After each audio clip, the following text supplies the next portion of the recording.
विधायकों माराथन शुभ भित्तिप्रस्तर स्थापन कोरेई विधायक आकाश दास नायक द्वारा विभिन्न प्रकल्पर शुभ उद्घाटन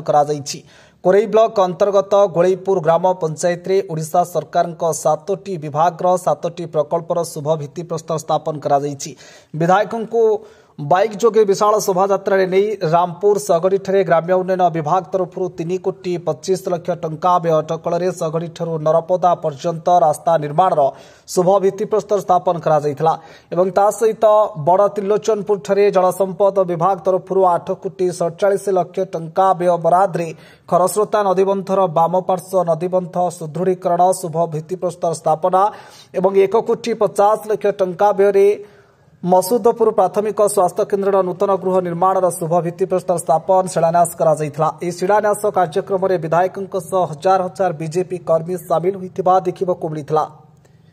आज बड़ आनंदर कथा जो विकसित कोरेईर स्वप्न आम देखी से विकसित कोरेईर दिगरे आउ पदे आगुक आम बढ़ीचु। आज गोलैपुर पंचायत पखापाखि 15 कोटी टंकार ऊर्ध्व प्रकल्पर शुभ कार्यक्रम आरंभ होती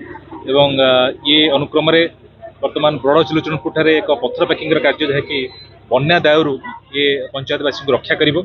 सहित रामपुर सगल ठारू सोतीदेई नरपदा एवं से जो रास्ताटी अनेक गाँववासी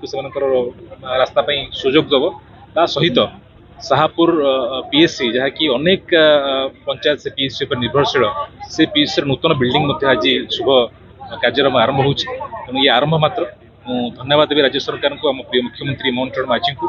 एवं समग्र कोरेईवासी को समस्त सहयोग में निश्चित भाव में कोरेई विकास शिखर को जीव मोर आशा विश्वास। आज माननीय विधायक आमर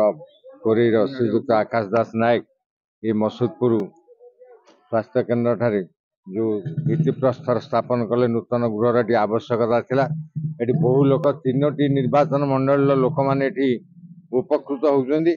समस्त एपर्यंत जहाँ सुविधा दरकार करा जाय पारने खूब शीघ्र